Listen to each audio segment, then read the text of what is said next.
Welcome to the Slop Farm. Enjoy the video.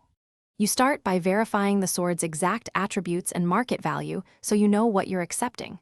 Once done, open a clear trade channel and state precise terms, price, items, and a 2-3 minute meet window. Make sure you have evidence ready, screenshots, timestamps, and a middleman option for high-value exchanges.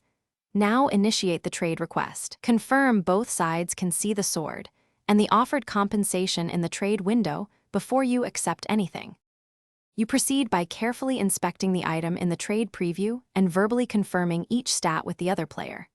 Next, place your currency or items and lock them. Ask the counterparty to lock theirs second so both sides are committed. Keep the chat active and paste. Call out every change, and once both locks are visible, take one verification screenshot before you click Accept. If using a middleman, transfer only when the middleman signals completion. Finish by accepting the trade only after you see both parties' locks and you've saved a verification screenshot. Once the trade completes, immediately check the sword in your inventory, equip it to confirm stats, and run a basic test if applicable.